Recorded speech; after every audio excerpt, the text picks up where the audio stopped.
गुलाब के फूल में फूल बाद में लगता है, कांटे पहले आते हैं। तो कांटे होने के बाद भी वो बावजूद भी वो गुलाब का पौधा ही कहलाता है, कांटों का पौधा नहीं कहलाता। सबके बीच प्रेम बढ़ेगा, सद्भाव बढ़ेगा। आज के युग में कबीर के बानी को समझने की जरूरत है। हमारे सदगुरु कबीर साहब के नाम पर महोत्सव पर पूरे देश में मनाया गया है, हमारा फतुहा में मनाया गया।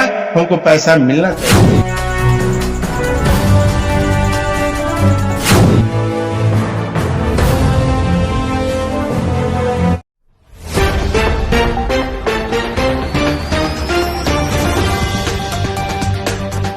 जय हिंद दोस्तों, आप देख रहे हैं दार्शनिक भारत लाइव।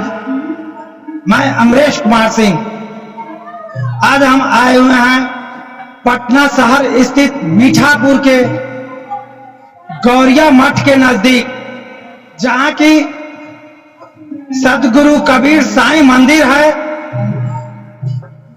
और इस मंदिर के प्रांगण में कबीर मिशन ट्रस्ट के संस्थापक अध्यक्ष महंत ब्रजेश मुनि महाराज हैं और इनके नेतृत्व में इस कबीर साईं आश्रम में आप देख सकते हैं कि आज संत कबीर जयंती समारोह मनाया जा रहा है। आज सदगुरु कबीर साहब का 625वां प्राकट्य दिवस के रूप में मनाया जा रहा है। इस चीज को आप देख सकते हैं। इससे पहले कि मैं इतिहास के पन्नों में आपको ले जाना चाहूंगा, सदगुरु कबीर जो मध्यकालीन इतिहास के स्वर्णाक्षरों में संतों के श्रेणी में सर्वोच्च शिखर पर विराजमान हैं, उनका नाम और कीर्ति स्वर्णाक्षरों में अंकित है। वो सदगुरु कबीर जिन्होंने हर व्यक्ति के मन को पीड़ा को हरण किया था, ढोंग और पाखंड के खिलाफ, आडंबर के खिलाफ उन्होंने अपने दोहा और कविताओं के माध्यम से जनमानस में नई चेतना, नई जागृति का संचार किया था। आज वैसे सतपुरुष की 625वां प्रकट दिवस मनाया जाना बड़े ही सौभाग्य की बात है और सार्थक काम है। आप इस जगह पर देख सकते हैं कि इस कबीर साईं मंदिर के प्रांगण में एक तरफ हमारे सदगुरु कबीर साहब हैं और दूसरे तरफ साईं राम विराजमान हैं।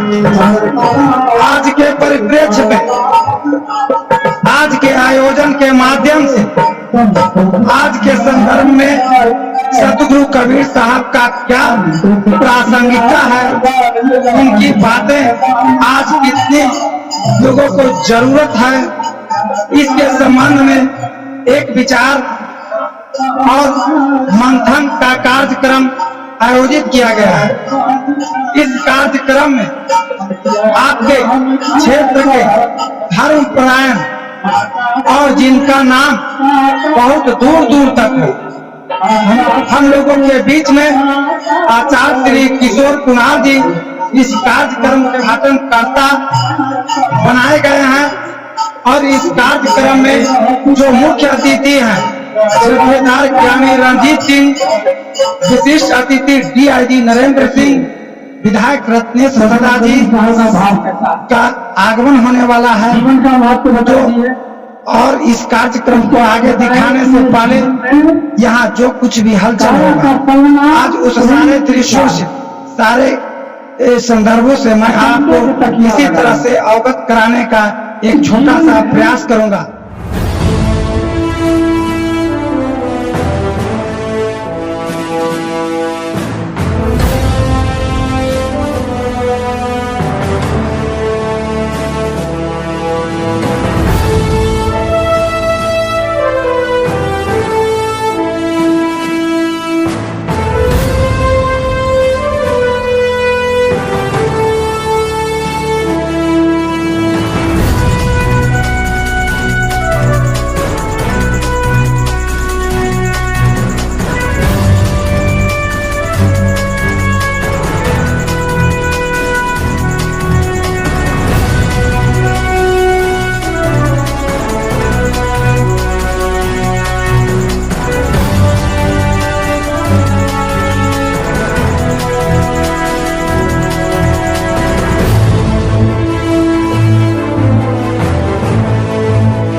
लोगों के बीच में विश्व प्रसिद्ध जत्थेदार ज्ञानी रंजीत सिंह गौहर जी हैं। आइए आज कबीर जयंती के बारे में इनसे जानने का प्रयास करते हैं। सर, आज के समय में हमारे जो सदगुरु कबीर साहब हुए हैं, उनकी ज्ञान या वे कितने प्रासंगिक हैं, इस पे थोड़ा प्रकाश डालें। देखिए, ऐसा है, आज से 5000 साल पहले भी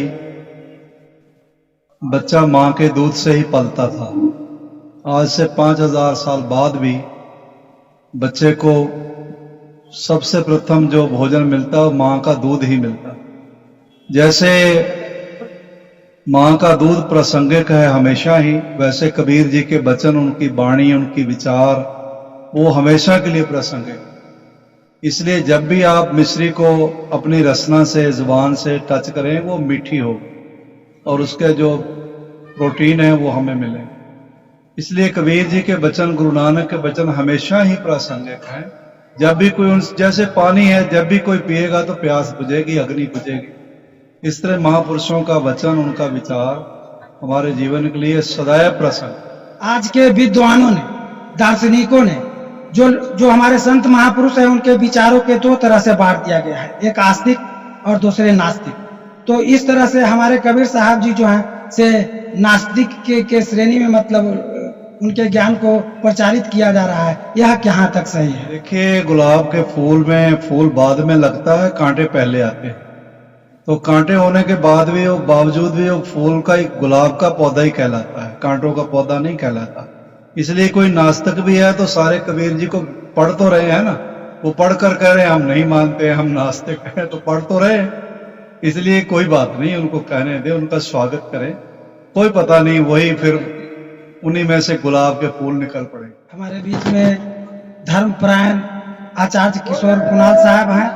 इनसे आज कबीर जयंती के अवसर पर, सर, आज के समय में कबीर साहब का जो संदेश है या कबीर साहब है, वो कितने प्रासंगिक हैं, इसके बारे में। हमारे मध्यकालीन महात्मा, संत महात्मा हुए हैं, सबके संदेश आज भी प्रासंगिक है। उनका यदि हम अनुसरण करते हैं तो समाज का विकास होगा, सबके बीच प्रेम बढ़ेगा, सद्भाव बढ़ेगा। यही उनके वचन का सबसे। हम लोगों के बीच में माननीय विधायक श्री रत्नेश सदा जी हैं। आइए इनसे कबीर साहब के बारे में जानने का प्रयास करते हैं। सर, कबीर साहब के ज्ञान का जो आज के बारे में, आज के संदर्भ में किस तरह से प्रासंगिक है, इसके बारे में। देखिए, पहले तो मैं कबीर की एक वाणी से शुरुआत करता हूँ। कबीरा खरे बाजार में सबको मांगे खै, ना काहू से दोस्ती ना काहू से बैर। हमारे साहब जब प्रकट हुए थे, उस समय इस संसार में, इस भूलोक में व्याप्त अस्पृश्यता की भावना थी, छुआछूत की भावना थी। उसको मिटाने के लिए साहब को यहाँ प्रकट होना पड़ा और उनकी अकाट वचन का अभी तक कोई नहीं समझ पाए हैं। इसलिए आज के युग में कबीर के वाणी को समझने की जरूरत है। जो कबीर को वाणी को समझ जाएंगे, आपसी भाईचारा जो बिगड़ता है वो खत्म। आज के संदर्भ में जो पूरे भारत ही नहीं, विश्व में संत कबीर की चर्चा हो रही है और हमारे बीच में सतगुरु कबीर के मार्ग को जिन्होंने अपनाने का काम किया है, वो ब्रजेश मुनि महाराज हैं और जिन्होंने कबीर मिशन ट्रस्ट के माध्यम से पूरे भारत में सतगुरु कबीर के संदेश को फैलाने का काम कर रहे हैं। आइए इनसे जानने का प्रयास करते हैं। साहब, आज के संदर्भ में कबीर साहब कितने प्रासंगिक हैं, तरह प्रकाश डाल। पहले तो आपको बहुत बहुत मैं धन्यवाद देता हूं कि आपने ऐसा प्रश्न किया। आज पूरे विश्व में कबीर साहब का डंका बज रहा है।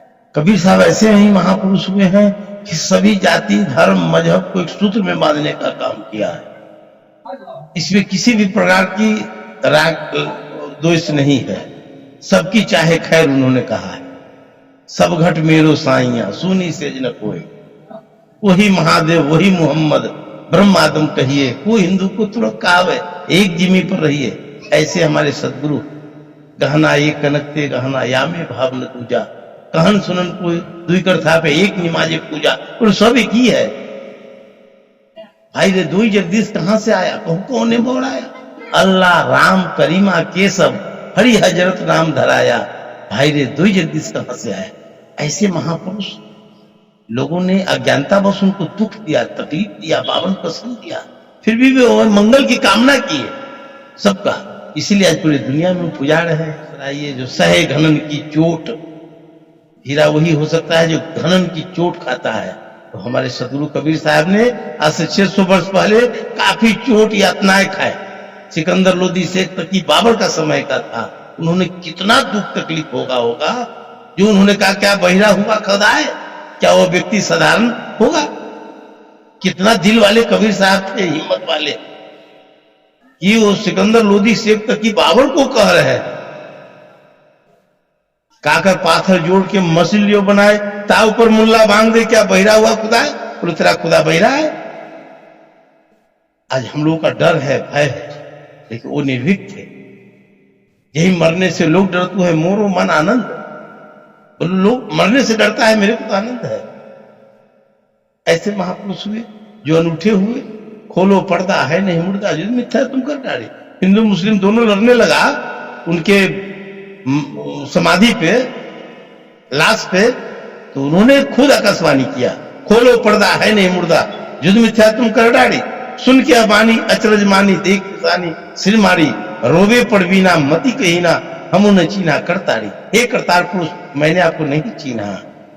और मंदिर और एक मजार दोनों आज मगहर में है, उत्तर प्रदेश में। पूरे विश्व में ऐसे एक अनूठे संत हुए हैं जो मंदिर और मजार, हिंदू और मुस्लिम दोनों उनको मानते हैं। आज पूरे सांप्रदायिक सौहार्द मेला आज उत्तर प्रदेश में लग रहा है। अभी पिछले साल मैंने बिहार में भी लगाया था सांप्रदायिक सौहार्द मेला। बिहार सरकार इस बार जो है थोड़ा आनाकानी कर रही है। जब बीजेपी की सरकार थी तो उन्होंने 6.5 लाख रुपया पैसा आवंटन किया था, लेकिन मैं अभी राजस्व मंत्री जो है आलोक कुमार मेहता जी से मिला था, तो उन्होंने कहा विचार करते हैं। उनको तो जल्दी से पर पास करना चाहिए था कि जल्दी आप महोत्सव मनाइए ऐसे महापुरुषों का। और अभी आपको मालूम होगा कि सभी नेता लोग कबीर जयंती अभी बापू सभागार में, कृष्ण मेमोरियल हॉल में, सब जगह लोग मना रहे हैं। लेकिन आज कबीर साहब के महोत्सव के लिए बिहार सुना है। इसके लिए मैं मांग करता हूँ राज्य सरकार से कि पुनः पैसा उनका जो पिछले साल का जो रिकॉर्ड बना है उस अनुसार से हमारा 3 दिवसीय महोत्सव है 28 से 30 तक, उसमें उनको देना है। नहीं देंगे तो मैं धरना अनशन करूंगा बिहार विधानसभा के पास जाकर। क्या अन्याय क्यों कर रहे हैं? हमारे सतगुरु कबीर साहब के नाम पर महोत्सव पर पूरे देश में मनाया गया है, हमारा फतुहा में मनाया गया, हमको पैसा मिलना चाहिए। साहब, आप अपने देश के दार्शनिकों ने हमारे संत महात्माओं के विचारों को, संदेशों को 2 तरह से 2 माध्यमों में बांट देने का काम किया है, जिनको एक नास्तिक के रूप में जाने जाते हैं, एक आस्तिक के रूप में जाने जाते हैं। लेकिन भक्ति काल में कबीर साहब और बौद्ध धर्म, जैन धर्म है, ये कुछ 2-3 पंथ है, इनको नास्तिक के श्रेणी में मतलब रखा गया है। इस पर आप क्या कहना चाहेंगे? देखिए, नास्तिक नहीं, वो अज्ञानता बस है कि लोग ऐसा बोलते हैं। कबीर साहब खुद कहें कि सुवर्ण करहूं राम के काल गए हैं केस, ना जाने कब मारी हो का घर का प्रदेश। राम नाम कहूं राम नाम कहूं, गुरु के वचन समाई हो। उन्होंने खुद कहा राम कृष्ण से कौन बड़ा, उन्हों तो गुरु किन, 3 लोग के वह धनी, गुरु आगे अधीन। जब नास्तिक होते तो राम कृष्ण के नाम क्यों लेते? सुनो वो जादव राय, कृष्ण भगवान को उन्होंने जादव राय कहा। तो ये सत्य यथार्थ है कि वो नास्तिक नहीं थे। ये लोग भ्रम पैदा कर रहा है। हाँ, पाखंड, अडम्बरी लोग ही इस तरह बोलता है, आस्तिक नास्तिक, इस समझने का फेर है। उन्होंने खुद कहा, एक तरफ कहते सिया राम में सब जग जानी, उसी को कबीर साहब ने सब घट मेरो साइया, सुनी सेज न कोय, बलिहारी हुआ घट की जागट प्रगट होए। ऐसा तो हमारे कबीर साहब आस्तिक थे और हमेशा ईश्वर, अल्लाह, खुदा, गॉड का नाम लिए हैं, हमेशा उपमा दिए हैं। बंधुओं, आपने देखा कि आज के इस कार्यक्रम में जो सदगुरु मध्यकालीन इतिहास में जिनका स्वर्णाक्षरों में अंकित हैं, सदगुरु कबीर से संबंधित, उनके विचारों से संबंधित बहुत सारे विद्वानों ने अपने अपने विचार को रखे और हमने इस चीज को दिखाने का एक छोटा सा प्रयास किया हूं जय हिंद, जय सतगुरु कबीर।